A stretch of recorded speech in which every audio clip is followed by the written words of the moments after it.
We are fired up to get our boy Aaron Schatz on the line, the Chief Analytics Officer over at FTN Fantasy. You can follow FTN Fantasy, of course, the creator of DVOA.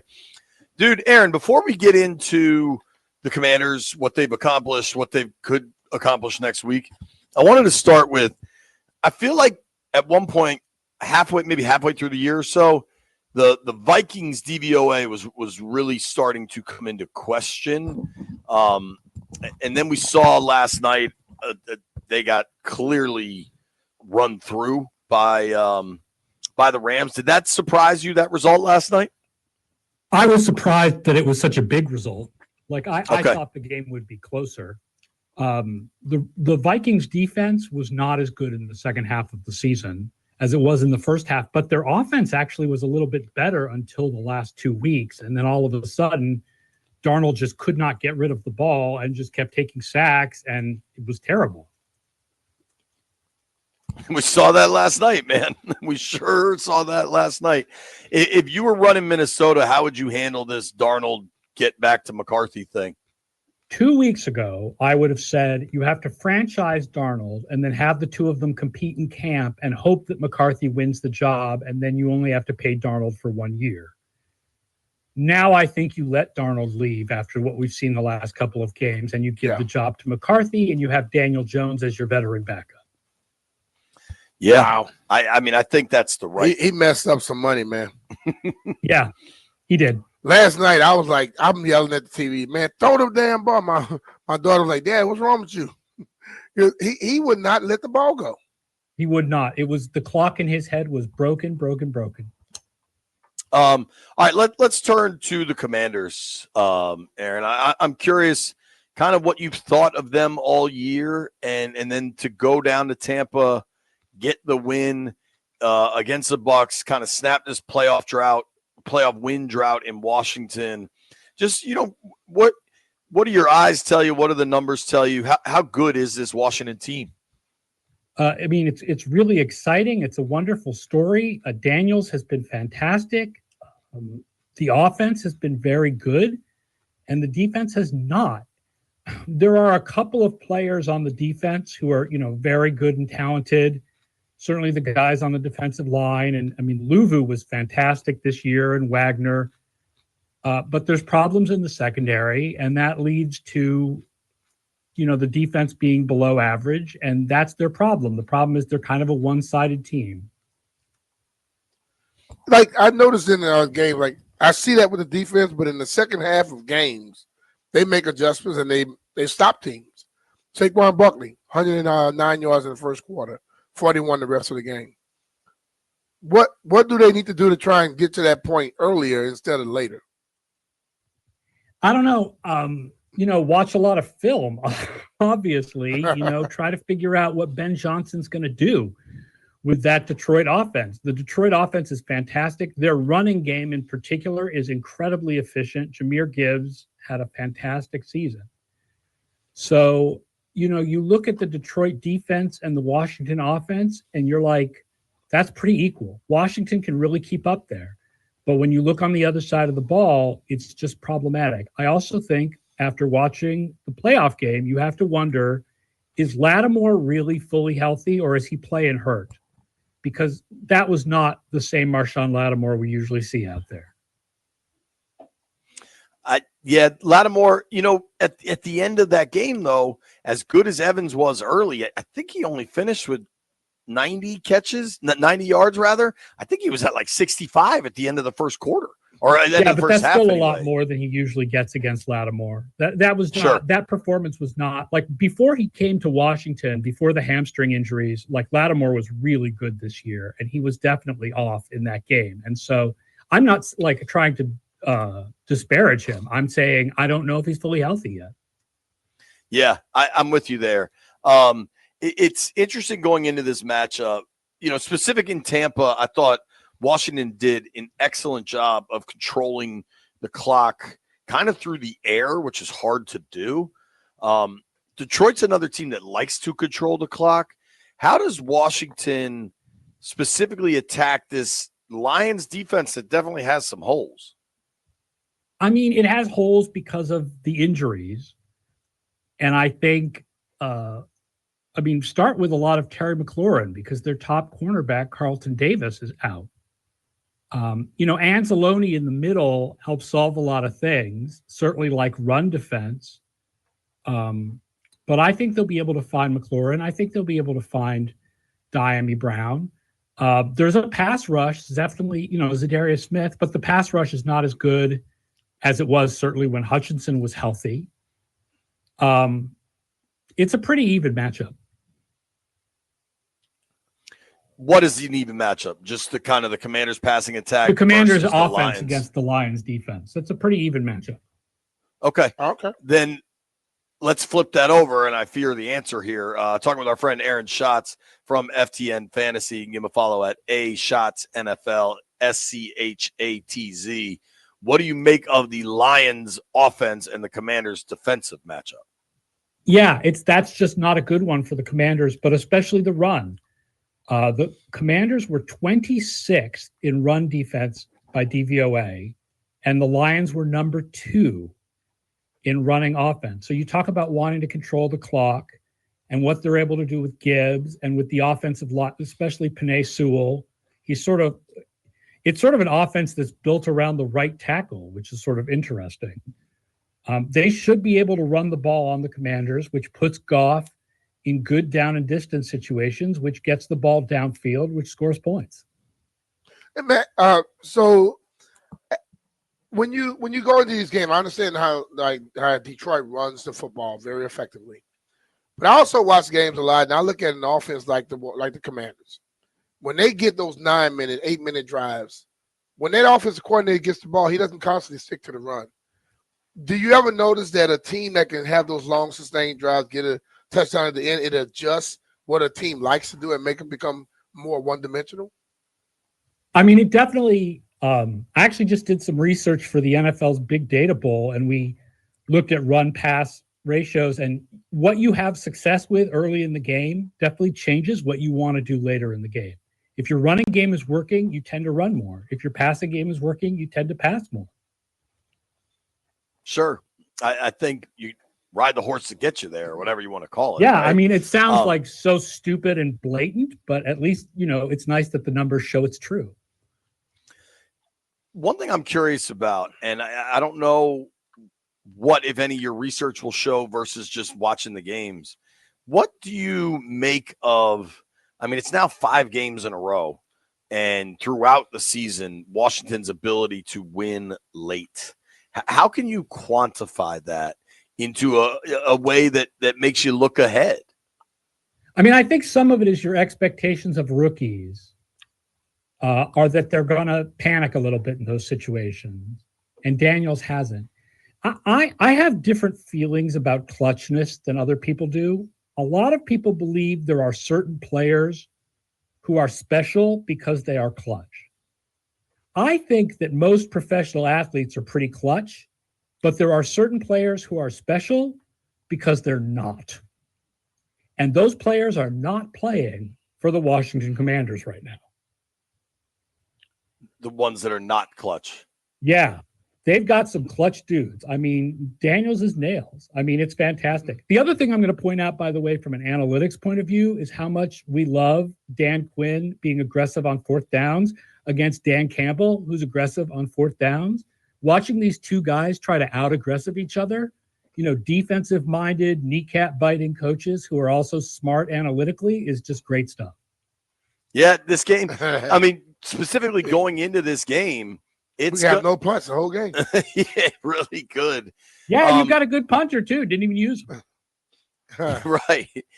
With going in, I want to ask you about the rest of the games this weekend, but going into this weekend, knowing what Detroit is and what Washington is too, it seems like you kind of expect Detroit to win, but wouldn't close the door on Washington. Does that sound fair?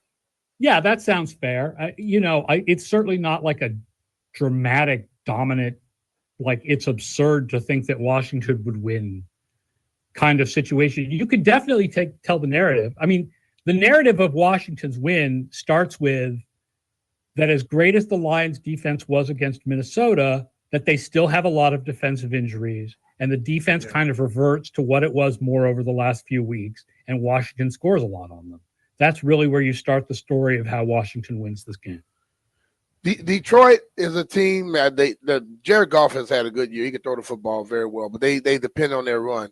If Washington happens to put scores up on the board, I think that's their best chance, because now they get away from what they like to do in running the ball, and they just begin to throw it all the time, which in essence gives them a chance to get some turnovers. Yeah, especially because if you can pin your ears back and rush Goff, I mean, we all know Goff is not a creator out of structure. Goff is awesome in structure, but he's not a creator out of structure. So you want to get the pressure on it. Yeah, for sure. Let's zoom out to the rest of the weekend, talking with Aaron Schatz here. Two guys that could create in or out of structure, Josh Allen, Lamar Jackson, to get this Ravens-Bills divisional round matchup. Seems like it could be a pretty epic game. Baltimore is actually favored on the road in Buffalo. What do you make of this game? What does kind of your math tell us? Yeah, I mean, Baltimore is one of the best teams of all time by my numbers. Their offense has been one of the best, most efficient offenses of all time. I mean, you don't even need advanced stats for that. They're the number 3 team in NFL history in yards per play. And their defense has improved dramatically since week 11, when they moved Kyle Hamilton back to safety and sat Eddie Jackson and Marcus Williams. So they are a really great all-around team right now, except for some reason special teams, which is usually a highlight of the Ravens. But the Bills are a really good all-around team too. The Bills' defense is not as good as what the Ravens' defense has been, but the Bills also have guys back from injury now, like Matt Milano is back now and Taron Johnson is back now. So, I mean, this is definitely one of those, like, last quarterback with the ball wins the game, kind of going to be one of those crazy epics. Will that be enough to combat that offense, that run offense of Baltimore? Man, Buffalo hopes so. Buffalo's run defense is better by my metrics than the Bills fans think it is, but it's not anywhere near as good as what the Ravens running game is. And of course, you know, Jackson makes holes for Henry, and Henry makes holes for Jackson. Like, it works in tandem. Certainly. That game should be fun to watch. Let's start Saturday afternoon, though. Another Saturday afternoon with Houston playing playoff football. Houston going to Kansas City. The Chiefs coming off the bye. You see a path for the Texans getting that upset? Sure, if they can play defense like they did this week. I mean, but I don't think it's likely. I mean, the Chiefs were the better team during the regular season, and the Chiefs have whatever, you know, hey, they hold things back in the regular season and then they turn it on in the playoffs, you know, whatever that is, they've got going for them. And they've got the whole Andy Reid the week after a bye thing going for them. And, you know, Patrick Mahomes magic, if the game is close in the fourth quarter, is going for them. I think the Texans are the least likely of the road teams to win this weekend. I tend to agree with you there. What about Rams-Eagles, dude? I mean, that could be a pretty – the Rams look pretty damn good last night. They got a lot going on, but they look pretty damn good last night. Oh, man, if you like trench play, that young Rams defensive line against the great Eagles offensive line is going to be just amazingly good, interesting, fun matchup. The Rams are coming on, but the Eagles are the hottest team in the NFC over the last few weeks if you take out the backup quarterbacks. Right? Like Jalen Hurts was out 3 games and the offense wasn't as good. But now he's back and the offense is better. And I think their passing game is better than people give them credit for. The running game is obviously great. The defense is the best in the league. But the Rams are coming on. This certainly is a closer game than it looked like before what the Rams did last night. So I think the Eagles should be favored, but it's certainly closer than Texans Chiefs, that's for sure. Yeah, I tend to agree with that. Aaron, the other thing going on, obviously, across the NFL is the coaching searches and some of the names you hear and what the hell's going on in Dallas. What do you make of Deion's name being linked to that Cowboys job? Oh, God, so frustrating. It seems like just searching for headlines instead of searching for playoff wins. If you think about what Deion Sanders brings as a coach, I would think that his biggest strength is recruiting, right? He is a very forceful personality, and he has influenced many good players, obviously Travis Hunter being the most important one, to play for him instead of playing at larger programs. Guess what? You don't get to do that in the NFL. Like maybe he can recruit a free agent or two veterans, but rookies, you don't get to recruit them based on the force of your personality. So you can just take the best part of Deion Sanders as a coach and just get rid of it. In which case, what's the freaking point? Who do you think the best coach available is? Or Ben Johnson. Do you? I mean, listen, head coach is a different job than coordinator. And you don't know if a guy can do the CEO parts of that head coaching job until he does it. But as far as which coordinators are like most deserving of a shot to move up to that next level, Ben Johnson. I agree with that. That offense has been fantastic and creative and uses so many different weapons. Suppose he's a Norv Turner, though. A guy who's unbelievable. That's right. You don't know. He's an awful head coach. Turner, Aaron Glenn could be Wade Phillips. You don't know whether guys translate from coordinator to head coach, man. It's hard. Yeah, for sure. What do you think of the job Cliff Kingsbury's done here in D.C. and kind of what, if anything, happens for him? Surprising, because I think we all expected that Cliff Kingsbury fall off in the second half thing to happen. And it kind of did for a little while, but then their offense got back on track. And I think that has more to do with Jaden Daniels' ribs than it does with Kingsbury. So he's an interesting candidate. I would shy away from him, and I would probably go towards someone newer, like a Johnson or a Glenn. But I understand why teams would want to talk to him. Yeah, I mean, I think. Do you think the success of Dan Quinn here in Washington will kind of change the thought around hiring a guy for a second gig? Well, I mean, there have been lots of guys who've been hired for second gigs and been good. I mean, Belichick is the greatest example, right? Sure. So, but it seems like people wanted to get away from that, and now just looking at the hirings, the interview cycle, Vrabel's the first dude to get a job. That's a second gig. Seems like McCarthy's going to get one somewhere. It feels a little different. I think what the Quinn thing helps teach, and this is sort of going against my Ben Johnson excitement, but you can bring in a defensive mind, and if the offensive coordinator is good, you'll still have that offensive intelligence, and the defensive, that head coach is the CEO who overlooks the whole program, and he puts the character and he puts the culture into plays. So you don't need to shy away from defensive coaches. I think that like Aaron Glenn getting interviews is in part because Dan Quinn has been successful this year, and you feel like you don't necessarily need the hot offensive mind. You can get a hot defensive mind too. I agree with that, and I think for the Jets, considering the success he had as a player there, that feels like it could be a really cool hire. I don't know that anything's ever going to work with the Jets, but I feel like that could be a cool hire. Right. Sometimes ownership is the problem, but yeah, I mean, he'd be an interesting guy. We work in Washington. We know that. Aaron, thank you for the time, bro. Enjoy the playoffs.